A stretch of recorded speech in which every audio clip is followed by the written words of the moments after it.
Well, hey, everybody, I want to welcome you back to our Call to Follow podcast. It's always good to have you with us. And if you're tuning in for the first time, you picked a doozy to jump on. And it's going to be a lot of fun. My name is Brent Elliott, and you guys know Tyler Bickhart. Hello, everyone. And then on with us today, we've got two guests. We got a full house. We got a full house. Yeah. It's like packed the room out today. Yeah.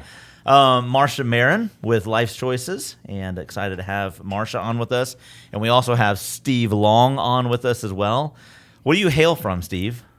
Lady Lake, outside Lady Lake. Lady Lake, Florida. How far back you want me to go? Oh, we can go all the way back. Where were you born at? In Miami Valley Hospital, Dayton, Ohio. Dayton, Ohio. Yes. Buckeye. Nice. Ugh.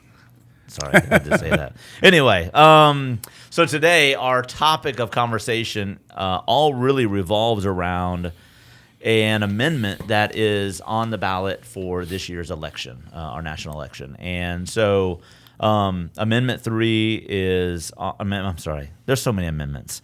Amendment 4 is the one we're talking about. Amendment 4 is on the ballot this year. That is... What do you like? That's a whole different podcast. Yes. Yeah.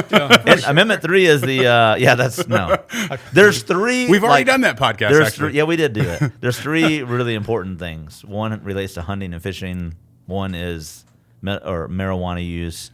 And then our Amendment number 4, which is the fight against the sanctity of life and their position, the world's position to try to legalize full term and all that stuff. And so we've asked both Steve and Marcia to come on. So Marcia leads a ministry here locally in Lake County that is an advocate for life and giving women other options than abortion, and does an incredible ministry.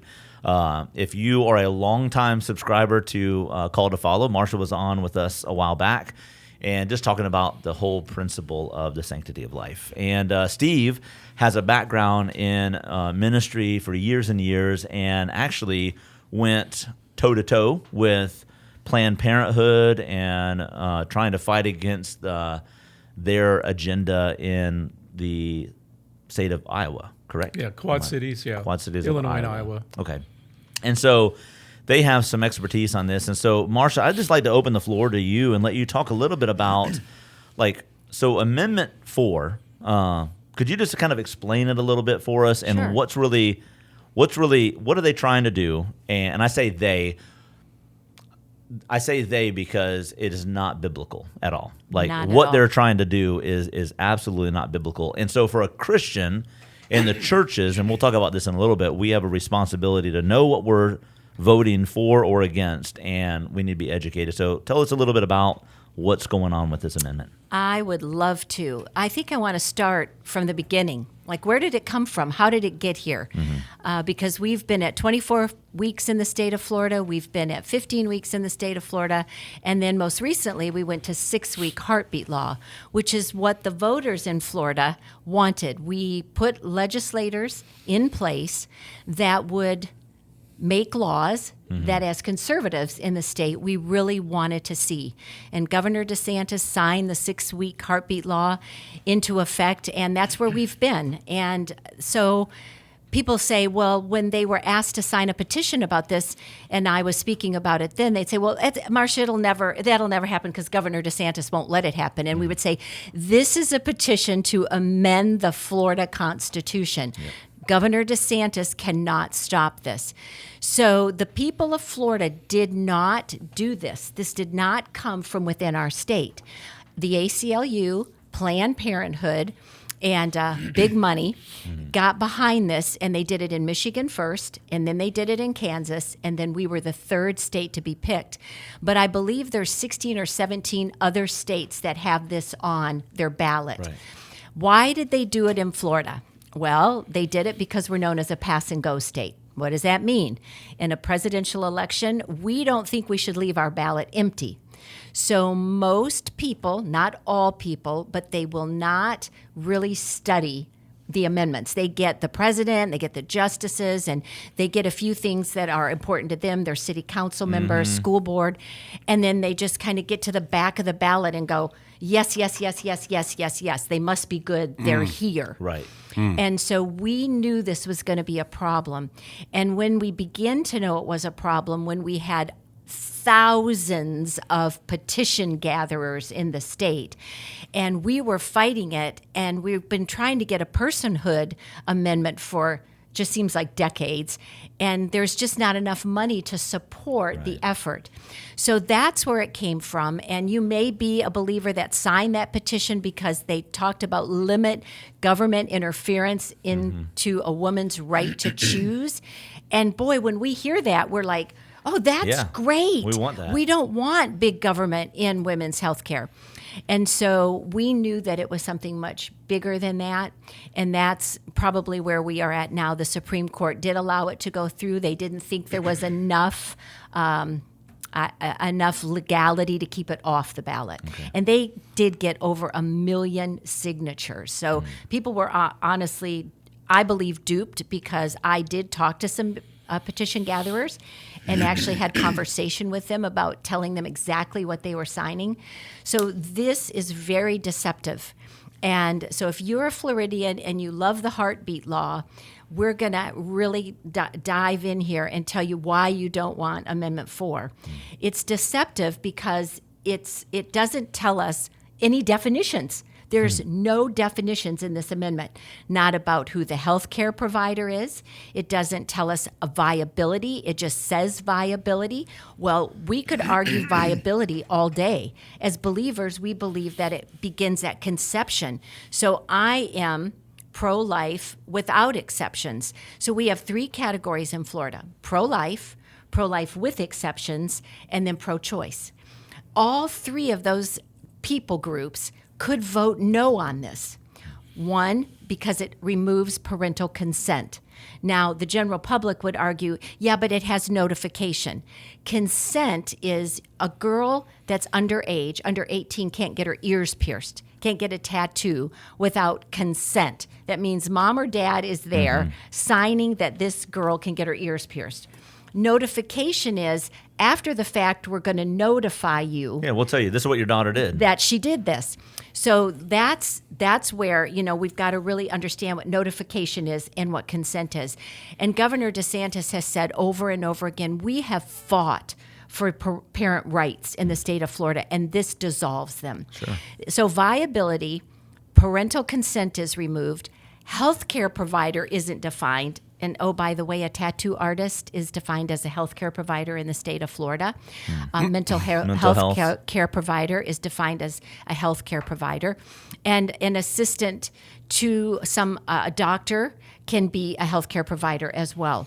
So there is no MD that has to be involved in this decision and if a woman should really do this. Wow. So it's a bait and switch. And the last thing that I want to talk about, because this is the other issue, this opens up the door for taxpayer funding of abortions. And it happened in Michigan. So what happens is you pass this, and then they come in the back door, and they say, well, now that we have all of these people coming to our state, we're going to need some taxpayer assistance. And so that's what will come after the fact. This is next, yeah. Yes. So the idea that medical professional, or whatever the terminology is on there, you're saying that a young girl or any woman, right, decides or thinks I want to terminate this pregnancy, they don't have to go to a medical professional doctor and say, the doctor doesn't have to say your life is at risk, so you need to do this. It can be anybody, just pretty much say it. That's correct. Anybody listed under healthcare provider in the state of Florida. And if you look it up, it will tell you what is considered a healthcare provider in the state of Florida. And it is, of course, a medical doctor as well, but it can be a plethora of other people that can say, oh, of course you need to do this. That don't have any medical knowledge of anything. Correct. That's the thing that's scary to me is what this opens the door to. Well, right? and it's up and through the day of birth. Right. And that's one of the other things that I think whether you're in the pro-life camp, the pro-life with exceptions camp, or pro-choice person, I don't know anybody who really would say, that's okay. Right, yeah. That's okay. So what we're trying to get the general public to understand it, and mostly in our churches, because that's where as believers we believe that we can make a difference, is let's fight this at the level in Florida that we did to get the heartbeat law. So if you don't like the 6-week ban, excuse me, then start electing people that you think will change that law to what you think it should be. Maybe you think it should be 12 weeks. Right. We've been there, we've done that, but those are laws that can be changed. When this happens, it will not be changed. No. It will be the law of Florida. It will be in the Constitution. Yeah, and I'm with you. I look at that, and I mean the only word I can use is barbaric. To think it's acceptable to terminate a pregnancy at 9 months. Right. That's what we're talking about here. Or 32 weeks. Right. Or 36 weeks. Yeah. I actually, we were out on the sidewalk on Sunday holding up the vote no, on 4 signs. And this young man, first-time voter, came up to me. He was on a bike, and he said, well, if it makes any difference, I voted no on 4 because I think when a baby's heartbeat can be detected that it should never, ever happen. And he was 18 years old. And I thought, I don't even know if you're a believer, but you're making a lot of sense to me right now, right? Absolutely. But it's amazing how many people do not know what this is. Yeah. Well, and I think that's obviously it's the ploy of big money and the people behind this agenda of writing an amendment that you can't understand, right? It doesn't make a lot of sense. And if people aren't willing to do what you've done and dive into it and really investigate this, it does seem like, okay, I could go with this kind of stuff, right? To me, I struggle with this, and maybe everybody can kind of chime in on this. I struggle with the hypocrisy of our world and our government and big money, the hypocrisy of even in our judicial system, that you can say this is okay, that you can say we're advocating that a child in the womb up to 9 months can be terminated, yet because we say it's not really a child, right, until it's out of the womb. Yet in our world, you can get drunk, you can have an accident, kill a woman who is pregnant and get charged with double manslaughter, right? It's a double standard that we live with. And it has to be either this is a living being child or human or not. Right. And you can't have it both ways. And I don't know. It just doesn't make any sense why we can't get that through people's mind, that it's this double standard. It certainly is. Your idea of the consent thing, I look at that. We use that word slippery slope, or that phrase slippery slope. I think about all that leads to down the road. That if we open the door here, that a young girl does not have to have parental consent to have an abortion, well, what does that open the door for later on? And sex trafficking is going to be, that's huge for sex trafficking. This drives the sex trafficking business anyway. So think about this. The surrounding states to Florida have very, either they've banned it or they've got very low numbers like we do, the 6 weeks. They're going to flood the state. We're going to be, Governor DeSantis has told us, the worst in the world because we've taken out consent. And with consent, let's just talk about sex trafficking. We are in the top 3 in the nation for sex trafficking as it is. So that sex trafficker can take a 13-year-old, a 12-year-old, a 14-year-old, a 17-year-old, and they don't want them off the street. They want them on the street. So she gets pregnant. I don't think that they're worried about giving them any birth control. And all of a sudden now in the state of Florida, well, we don't have to worry about that because we'll just take her, to the clinic, and it'll be done. And we don't have to worry about her parents. In fact, her parents don't even know where she is probably. Right. So it just opens the door to so much evil and so much really destruction of women, young girls and women, because let's just take the rape issue. We either believe that God's the creator of all life or he's not, regardless of the circumstances. And rape is a heinous crime. But the Word of God tells us that the child shouldn't pay for the sin of the father. Right. So you hear all the time, well, Marcia, you would never want that young woman to have to bring that baby to term, and then she would be reminded the rest of her life. Well, there is the adoption option, which is a beautiful option. That's Ryan Baumberger's story. And so now we're going to say to her, it's okay, go and have a termination of this pregnancy with a stranger. You're in a exam table, and you're being violated yet again, and that would be most likely a male physician, let's say, could be a woman, but they're violating your body again and removing something precious from you. Right. So you're going to have the pain not only from the heinous act of rape, but you might not feel it that moment or the next day, but Brent knows that I'm a post-abortive woman, and that haunted me for 30 years. Eventually, it does catch up with you. Right. It just does. And so we're just reenacting a violent, not I want to say a crime. I wish it was a crime. But a we would violent deem it as a act- crime. I know, a Yeah. violent act against a woman again. Yeah, exactly. That when you just talked about the open door for sex trafficking and stuff, again, those are the things that people you don't read that in an amendment. You don't think about the collateral damage that comes from that. I thought about like the other side of that, like, okay, when a woman chooses to terminate a pregnancy, I'm thinking especially a young girl that chooses to do this, what if there's complications? What if there's complications a year down the road or further down the road? Who's liable for that? Who's responsible for that? And I just think about the devastating consequences to all that kind of stuff. The other picture of this I think is worth examining is that idea of just the idea of the sanctity of life itself, right? Let's not even talk about the amendment now, but as Christians, we have to recognize that. And we actually talked about this on Sunday a little bit in our service here at Lake Eustis.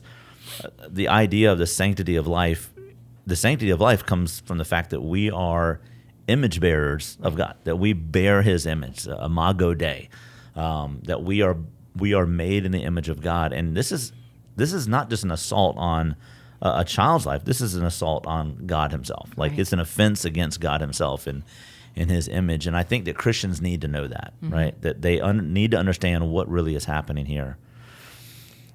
I'll be honest, like, the whole vote that's coming up this year, it scares me. Like, I mean, I don't want to be a pessimist. I don't want to be that person. I want to think that, Christians will rise up.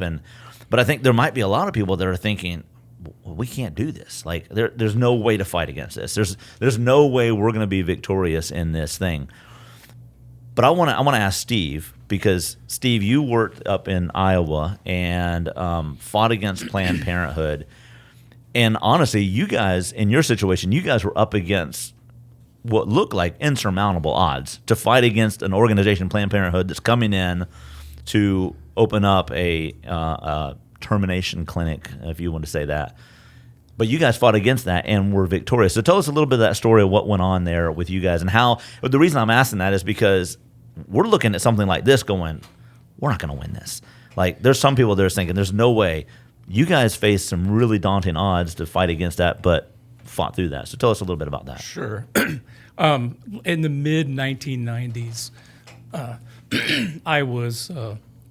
became part of a local group called the Life and Family Coalition in the Quad Cities, which is like Rock Island in Illinois, Davenport, Iowa, Bettendorf, Iowa, Planned Parenthood, and there was another clinic, Emma Goldman Clinic, women's clinic, had targeted the Quad Cities because there was not a place women could go there to terminate their pregnancy. And that organization was started to just keep them out as long as they could, knowing that they're going to lose, right? Because these providers have huge amounts of money.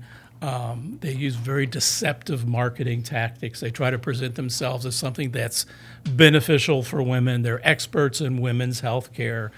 And some of those things aren't true at all. We could actually talk about some of those. But I became involved, and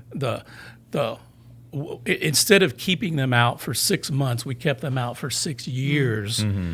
And it involved lots of things. It involved working with local legislators, state legislators, the media. One important component was working with the churches and bringing together Christians, helping them to be unified around this. It was probably one of the most difficult parts of what I had to do. I was in charge of the coalition. And, there were 35 pastors that had a press conference in support of Planned Parenthood, their sex education agenda, the termination of pregnancy. They were inviting them to, the language was, we're inviting them to come to our town. It just made me mad because these are pastors from churches. Some of them are not even Christian churches. They're like Unitarians.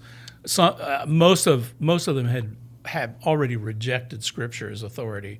Yeah. And I thought, I am not going to allow this to stand. And so I started calling and getting together people. We ended up with 200 to 300 pastors who got together. We had a press conference, had some speakers there, and talked about some of the things that were actually going on with these quote healthcare providers and the type of belief system they had about about sexuality, how it's utterly opposed to a Christian perspective. Yes. And we just started to grow from there, and we had lots of successes along the way legislatively. We ended up with probably 20 to 30,000 signatures in this small community of people that did not want them here. Right. And when you go to a city council meeting that's considering zoning, and you plop on the table 30,000 signatures when the city only has 40,000 people in it, makes a big impression. And so. We had medical people involved, we had attorneys involved, and it was really hard to keep that unity because there's lots of different belief systems. People have different agendas. You've got Protestants, you got Baptists, you got Lutherans, you got the Roman Catholic Church, which played a key role because of their pro-life stance. And so Planned Parenthood, one of their first things they wanted to do was to bring their education center to town. And we opposed that along the way. They eventually got a property, and they had a little press conference. Sometimes you wonder about God being involved in things. We're a couple years into this, and mostly we knew about everything they were doing and planning because they were dumb. Because they didn't have a facility in town, so they always met at a restaurant to have their meetings, to make their plans and decide what they were going to do. And it just so happened that we had waitresses who worked in that restaurant. So every time they met, I knew exactly what they were going to do, what was going on, what properties they were thinking about purchasing. Somehow this slipped through. And it was live on the radio. They were having a press conference about the opening of this education center. And I just happened to be driving by it at that moment. So I went to it, sat down, and got to express my perspectives. The director gave me a tour of the facility, and he was fired the next day for doing that. Really? Because they did not want me anywhere near it. Oh, yeah. And so, the short of the story, after several years, there were ordinances passed. There were rezoning was not allowed. Planned Parenthood shopped for a federal judge to override that, and they found a federal judge to override it. They found a property, and actually they tried to sneak it through and not tell everybody what it was. Again, we had people from the architect's office that let us know because people didn't want them there. Right. They built their facility. And we had prayer sessions across the road. Wow. And one time we had 300 people. It was like 0 degrees. It was a candlelight prayer session. The next one we had had 600 people. The next one we had 2,000 people out there standing across from this abortion clinic they were building, made the national news. And it's really because Christians coming together, putting aside some of the differences to work to preserve life. Yes. And Planned Parenthood eventually built there. This Life and Family Coalition that had opposed them really needed to transition because we can't keep them out. You're not trying to prevent them now. They're already there. Yeah. So it became Life and Family Educational Trust, and I had, as president, I looked at this property across the street we'd been praying on. It was owned by a local businessman. He owned Happy Joe's. In fact, Planned Parenthood Abortion Clinic was on Happy Joe Drive. Oh, wow. Which is like... Yeah, that's the oxymoron. Yeah. So anyway, I talked to him about purchasing it. He needed about $250,000. We had, I don't know, $1,200 in our bank account. It's just not happening. Yeah. But I was like, we got to buy this. And lo and behold, after a couple years, the money was produced, bought the property, built a clinic like the clinic, kind of like Life Choices, Life Choices. It was Life and Family Women's Choice Clinic, right across the street. In 2017, this was in the early 2000s. 2017, Iowa decided to defund Planned Parenthood. Amen. They could no longer support that facility. It was not making enough money doing what they were doing. That's so awesome. Yeah.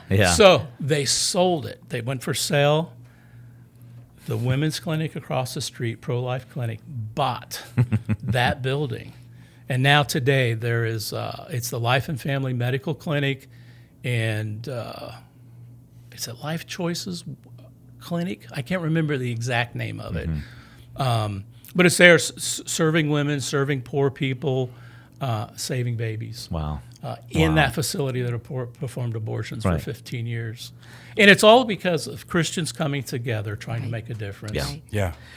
That Christians saying, we're going to put down our denominational labels and say we're going to stand for the sanctity of life. Yes. And I know, Marcia, that's something that has been challenging. This is a thing that's challenging across all, I think, platforms of unifying Christians, right? The idea of like getting us to say, you know what, we're going to agree to disagree on this aspect of the Bible or methodology or things like that, but coming together on something that's such a core fundamental doctrinal thing that we bear the image of God, right? Every single person. And I know that's something you guys have wrestled with, this trying to unite churches and stuff like that. But this is one of the things that churches can unite on. And Christians can have a voice and stand up for what is right in this. I love your story. I love the story, Steve, about you guys.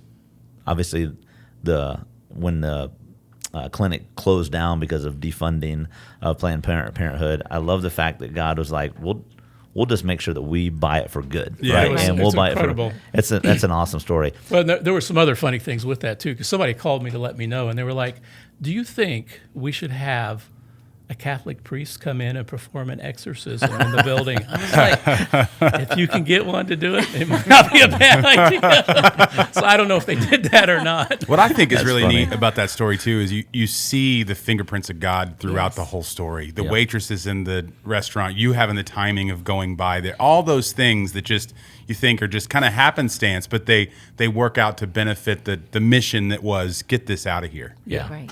Well, yeah, go ahead.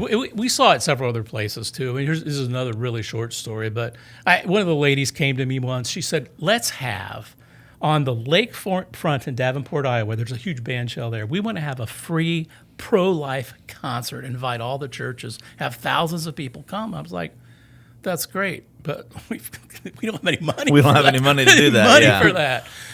She's like, "I'll raise it." I'm like, "Well, when do you want to do this?" "In 2 months." I was like, and who's coming? Well, I'm going to get Kathy Tricoli. I don't know if you remember her. I do. Kathy I do. Tricoli. We're going to get her to come. She's got a great song about her story. Yes, she does. Anyway, I was like, there is no way. And this lady, her name is Catherine. She's an amazing lady of God. She went out and raised $30,000 in a month. Wow. amazing. and had not contacted Kathy Tricoli. Contacted her, said what we were doing. Kathy said she would come.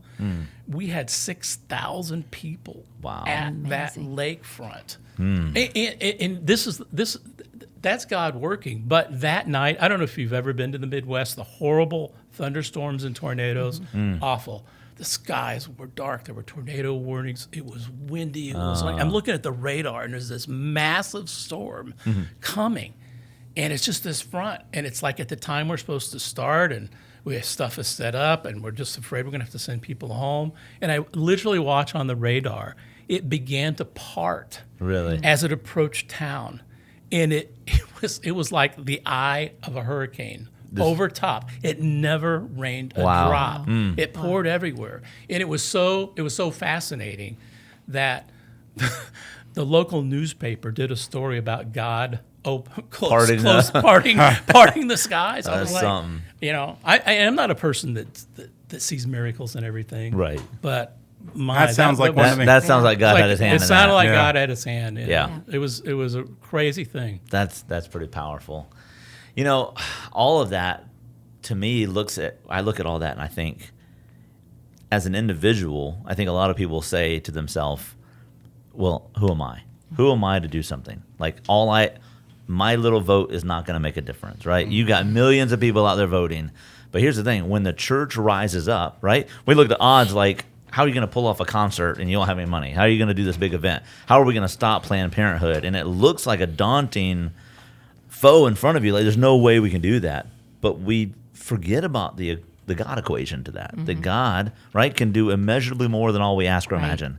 And so I think as Christians, we have to recognize, yes, you have one vote, but your one vote coupled with millions of other people have power, right, Yes. and strength. Yes. So I would say we have a responsibility. If you're listening today, that is our responsibility as Christians. And we think we might not be able to make a difference, but we can. We talked about this on Sunday, the idea of, like, in the early church. So when the church just began, we read about this in the book of Acts. The church began, and they were highly influential in their community and blessing people, and they served the poor and all that stuff. One of the things we know is, historically, from archaeological evidence, we know that people in the Roman Empire in the first century, while they didn't have a termination clinic like we have in our world today with Planned Parenthood and stuff like that, they had a different version of that. And so if a parent had a child in the Roman Empire and did not want to keep that child, they could just simply discard that child. They could take that child and drop it off in the city dump. And historically, we know that Christians, while they could not stop families from doing that, they would go to the city dumps and listen for the cries of those babies and go and rescue those children. And that's what we're doing today, right? That's what we're asking. When we talk about voting no on Amendment 4, that's what we're saying. We're saying we're going to play a role in saving babies. And even if this is, we're saving babies for the next year, then we're going to do it for this year. Yes. And if we're going to do it, then we might have to do it again next year. But Yes. we're going to continue to fight that fight. And I just say, don't think your vote doesn't count. That's right. Don't think your voice isn't going to be heard. So, Well, it definitely won't be if you don't vote. That's Yeah, right. right. You got to get out there and vote. right, yeah, it certainly will. And I think, Brent, excuse me, I think that I don't want to misquote, but I think that it was something like 20 million Christians did not vote in our last presidential election. Yes. It could be higher than that. I think it was a little bit higher. I think Yeah. I heard that number. Yeah. And think about the power that we have, especially in our conservative beliefs, Right. if we would just get out and vote. We have the power to stop this. We have the power to put the policies into place that we most agree with. You know, we're never going to have a perfect candidate.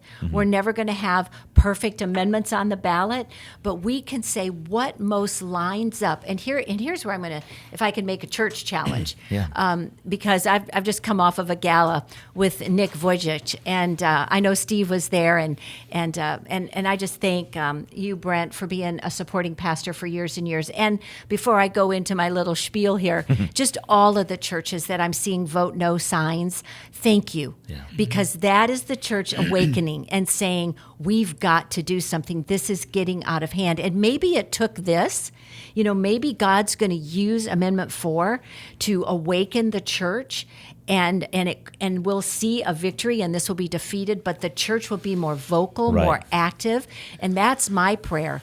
But if we just would understand, when I heard Nick Vujicic talk about this, he never said, doggone pastors, why aren't you doing more? No, he said church. We are the church. This mandate, it doesn't say in the Bible, pastors go out and tell everybody about this issue. Correct. It's the church. And we are in a building that is a church building, but we could lose this building, but we'd still meet. Right, we'd still because gather, yeah. we are the church. So the mandate, if I could just be so bold, if you're watching and you're a believer and you're just going, yep, my vote doesn't matter. It matters. If I'm older than I look, I'll just say that. I'm just going to say that. But in my lifetime, I don't recall an election that we're so pivotal on. And this issue for Florida is huge. Yeah. This is going to take Florida and make it the worst mega place for terminating a pregnancy, not in the States, right. In the world. Yeah. And we need to that needs to just sit on us and that's scary. What? Yeah. What? And if you don't want to vote for anything else, go out and vote no on Amendment 4. Right. Yeah. Because you can still do that. Yep. You don't have to complete your ballot fully. If you Right. don't know about another amendment, then leave it blank. We have something in our mind that I think we've been duped. If it's empty, it doesn't count. That's not so. If there's one circle on your ballot and it's vote no on 4, it counts. Yep. And Florida's got to defeat it by 60% of those that vote. So it's the first time they've come up with a 60%. It's been 50 in the other states. And I know that there's people that believe we are going to defeat it. I believe that we can defeat it, but it will take all of us getting out, and we can't sit back and go, my vote doesn't matter. It matters. It matters for women. It matters for men, and it matters for unborn babies. And it's more than just about babies. It's about health care for women. This is bad health care for women. And 700 doctors in the state of Florida have signed a declaration against this amendment. And they are traveling around the state of Florida with Governor DeSantis, speaking out, because this is not health care for women. This is detrimental health care for women. It's not. It's not health care for women. Absolutely right. I would even say, if you're listening today, if you're one of these people that's undecided on this, or maybe you're a person that is maybe not even pro-life, maybe you're not a conservative, and you're like, I mean, even if you're a fence straddler, even if you are undecided, I would say look at this in terms of what you are really saying. But if you vote yes to this, you are saying we're okay with children going and getting this done without parent consent. Correct. We're saying up until the time of birth. Correct. I don't, like you said, I don't know anybody that would say that's permissible. So my thought is, like, even if you don't think we should have a full ban, right, or a 6-week thing, even if you don't believe that, at least recognize the horrors of this, and then say, I'm not going to vote yes on this, but I'll have negotiations later. We'll bring something else to the table later. I'm a pro-life without restrictions at all. I don't think we should end any life at all. But even if you don't agree with that, recognize the horrors of this and recognize what is at stake with this, and then come back later. Well, the way it's advertised too is advertised in a way that is saying there will, like, for people who are fence sitters, because I'm like with you, pro-life all the way. There's no question about it. But the people that are sitting the fence, they're hearing these commercials saying women will not have any rights whatsoever. And it's like, that's not what this is. That's not what that's saying. It's not doing away with what's already legal. They won't have access to good health care. Right. And stop calling it health care. Right. Yeah. Please stop calling it health care. Right. Well, and the other thing, too, I'd like to add is if we're not careful, you talked about a slippery slope on the consent. Yeah. We've got a slippery slope all the way up until the day of birth. Because what could happen is then you have the botched abortions where the baby is alive. And it was called the Born Alive Act in Minnesota. They've done away with that. So that means that you could have a baby that's born. It didn't die in the womb. Right. It's well formed. It's viable outside of the womb. Now we're just going to set it over there because this woman was going to terminate her pregnancy, Oh, my goodness. and then they're going to walk away. Now, if your wife or me, if I was younger, I was there wanting to have my baby and I delivered it early at 26 or 28 or 32 weeks, the medical team would rush in, right? And they would work to save that baby. Right. But in this case, that's what this is, why this is so slippery, because then you then can say, well, now we've got that, now we're going to attach this. And we're just going to say those babies that survive, that's not in this, but I'm saying that's where it gets so scary. Right. And so I'm so glad that you brought that up, Brent. I said pro-choice. Again, you can vote no on this because women have a choice in Florida. Right. This is not a ban. We don't have a ban. There's no ban on that, yeah. On terminating a pregnancy in Florida. And also, I want to point out that Amendment 4 does have exceptions. There are exceptions. If you vote no, we have exceptions on the 6-week heartbeat ban for seriously ill babies in the womb. Now, you and I, those of us at the table, we don't agree with that. But for those people that are like, well, I just do believe in the exceptions, that's one camp of people. Even if that's your place, that takes away all of that now. All of it. Absolutely. One thing that I think is ironic is, some of the slick marketing is about, it's about government controlling women. We don't want government to control women. The thing is, if this passes, it will shift everything that we just talked about to the courts, to the federal courts, which means government will decide everything concerning this issue. Yeah, Right. You're exactly right. Which is exactly the opposite of what people are saying about it. And I wanted to add too that it's not just about a single issue. You wonder why, every third ad on television right now is in support of this amendment. It's because there's huge amounts of money pouring in, because these people have an agenda. Yes. And they have an ideology, and it is actually just big business. Yes. Sure it is. And if this passes, if we don't vote against it, we won't have a voice anymore. That's right. It's the people that run this industry will have a voice, coupled with government. Yes, Right. you're exactly And if that's right. what you want, then go for it. Yeah. Yep. But I think most people don't want that, apart from the issue of terminating a pregnancy. Correct. Right. Yeah. I want to just, if we have time, Brent, we've heard the name Amber Thurman. They've put that in our face and put that in our face and put that in our face. And she lived in Georgia, and she did take the RU-486 to terminate her pregnancy, and it was incomplete. She developed sepsis, which we all know that's deadly. She went to the ER. They did not know what was happening to her. She was misdiagnosed in the emergency room and sent home, where she died. So they want you to believe that Amber Thurman died because she didn't get medical care. Right. But she did get medical care, and it was medical malpractice care. Right. And that doctor is now liable for misdiagnosing her.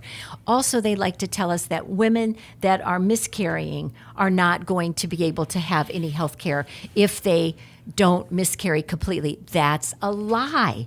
And again, what Governor DeSantis said, and I know I keep quoting him, but I've been on so many calls with him along with other, believers like myself and like y'all, and what he said at the press conference last week is they're telling us all about Florida's law being so bad. They're not telling us about what their amendment does. Every commercial you see is talking about how bad Florida is Yeah, and how right. bad the law is. Yeah. But it's the law that the people wanted. Correct. But they're not telling you anything about Amendment 4 and what it does. That's very true. Again, it's all smoke and mirrors. It It's is. all this deceptive stuff that's out there. So if you take anything away from this podcast, I would just say study what you're voting for. Yes. Be aware of what what you have the opportunity to vote against or support. I would also say if you're a believer, you have a responsibility. You have a responsibility to our God and to those unborn Yes. children. And I would say be an advocate for this. Talk it up. There's so much hinging on this today. We said this on Sunday here at Lake Eustis. You know, church is always, we've got to stay out of politics and all that kind of stuff. And I made the statement, and I'll stick to the statement, that this is not a political thing. This is a morality thing. That's right. It Yep, really is. 100%. It is. They've made it political, Yes, they have. this is a morality issue that the Bible clearly teaches and clearly has a stance on. And so, if you're a Christian, I would just encourage you.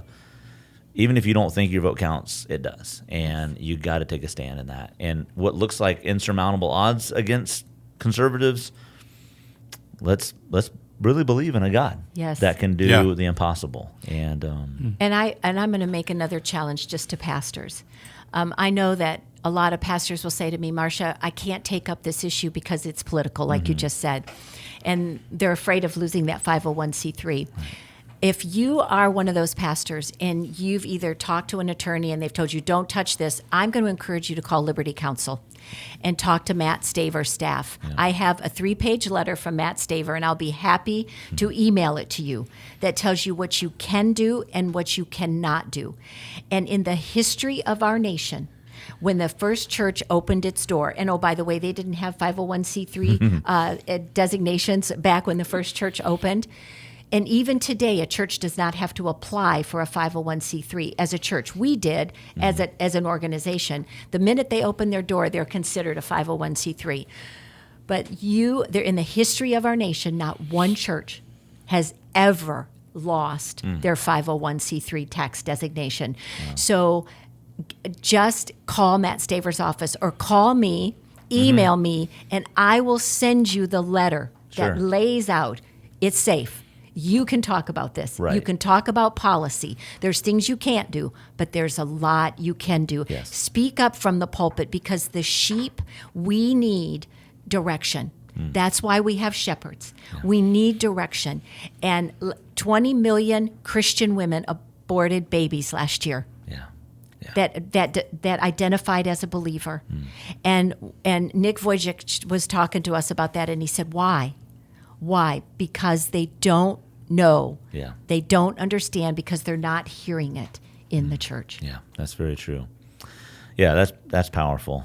Yeah. And so on that other side of that like pastors and church leaders that are afraid to talk about this kind of stuff or nervous about that, I would even interject, who do we have more confidence in? That's right. This is not our church. This is God's church. Amen. And if it's Jesus' church, he'll make a way, That's right? right. Even if you do get stripped of that 501c3 or whatever, God will make a way. This is his church. I'm not advocating you go rogue and go crazy, but I'm saying, do we believe in the God that we say we believe? And so that's important stuff.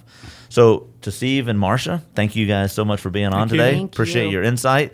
Keep fighting. And Can we add this? Yeah. Can you tell us how we can support Life's Choices for those that are listening?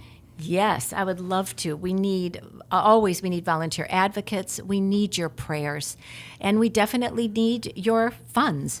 So you can go to friendsoflifeschoices.com, and there's lots of different ways you could volunteer. You can give. We always need things for our baby boutique, for our parenting classes, or you can call me at 352-357-2202, and I would love to get you involved in some way. yeah, Thank absolutely. you.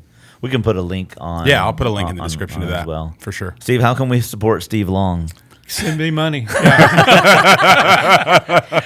We'll put a link to Steve's Venmo account. He plays guitar with us, so You could send her the money that was supposed to go. Okay, we can do that. There you go. So if We'll you be happy to receive that. if you were going to support Steve, we would ask you to redirect that to Life's Choices. Yes, we'd be happy to take that. And I would say, obviously, we're located here in Central Florida, but I would say if you're a believer, and I think we said this before, if you're a believer, a follower of Christ, and this is kind of tugging on your heartstrings to get involved in something like Life's Choices ministry, they're all over not Life's Choices, but there are many clinics around the country that you can get involved in. And if you need help navigating how that looks, get a hold of us. We'll try and link you up with someone close by, and really, really important stuff. So let me pray for us today and pray for this election coming up as well.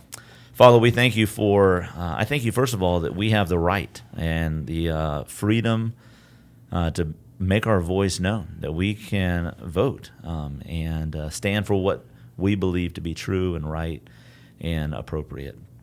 Lord, I know that there's a lot of things hinging on this upcoming election.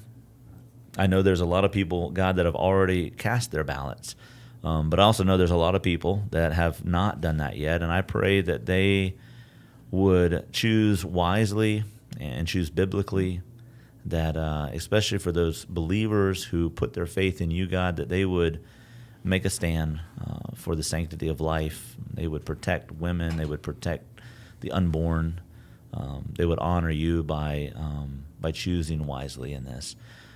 Give us wisdom in all these things, God. We recognize that there's no perfect solution here, but we do want to stand biblically and stand for those people who have no voice. And so help us to do that. Thank you for Marcia and her ministry of Life's Choices. I thank you for Steve and his passion for the sanctity of life and all that he's been involved in over these years. And Lord, I thank you that Christians are rising up, and I pray that would just be the case this year. And so we ask your blessing, and we ask you to be with families, too, that are in the middle of trying to sort through, do we want to keep this child that maybe was unplanned or unwanted or unexpected? And so help God, the church, to do a better job of coming alongside and not just saying what people should do, but coming alongside and giving aid to those people as well. And it's in Jesus' name we pray. Amen.